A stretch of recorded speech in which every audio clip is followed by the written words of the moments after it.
ice caps and glacier, a lot of melting going on. A special ship called an icebreaker with an armored hull so powerful it can break through 3 feet of ice. Scientists look for clues about the Antarctic climate.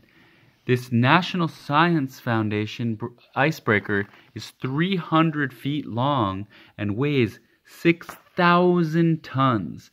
It has a crew of 22 and carries 37 scientists. It is a giant floating laboratory for those looking at everything from live fish to the chemical makeup of seawater, and can stay out for 75 days and sail 20,000 miles. That's a really long way, and it can stay out for 75 days. That's almost 2 months, more than 2 months. On the ship, Dr. Eugene Domac's team of scientists, which include college students, they were researching Antarctica's climate history by investigating the ice shelves. Ice shelves are on the water on the edge of Antarctic, floating on the water.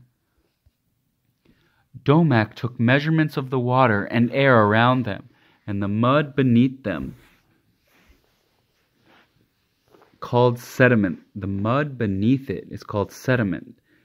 And the scientists found that as the air temperature is warming, the water of the Southern Ocean is also getting warmer, and the ice around the edge of Antarctica is melting. I'm almost done. The ice around the edge of Antarctica is melting and receding, moving toward the land. At the opposite pole of the Arctic edge, Dr. Rignot is one of many scientists studying the Greenland ice sheet. Ice sheets are the icy tops of Antarctica and Greenland and are thousands of feet thick.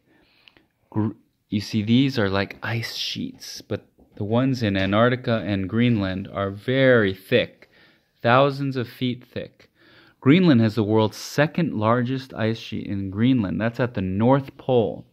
Antarctica's mass is larger, and that's at the South Pole. Rignot and his fellow scientists have measured many signs of change on this ice sheet in Greenland has been changing. Why is it changing? Is it getting warmer and the ice is melting? How fast is it melting? How much water is the ice sheet going to pour into the ocean? Because when ice melts, the water from the ice fills up the ocean, and then maybe it could flood. How will this affect the sea level from rising? You see, when the ice sheets break, they go into the ocean and then they melt. And then that raises the level of the ocean and then falls onto land, and then our land is flooded. So they're trying to measure how much the ice could raise sea levels around the world.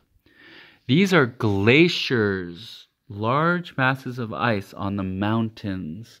They've also melted. If you compare the photographs on the right, this one was taken in 1917, and this one was taken in 2005. Do you see a difference? What is the difference? So this one is 2005, and this one is 1917. So almost 80, I think it's, how many years? 83 plus 88 years. So this one, and then this one. Look, if you look down here, the snow has melted because the world has gotten warmer, and that's not good. In the high mountains of Kilimanjaro, people depend on the water from the glaciers because that's how they get their water supply. And they provide drinking water and water for the plants to grow, and they need it for when it doesn't rain so that they don't get too thirsty. But Thompson has found out that most of the glaciers are shrinking very rapidly. The end.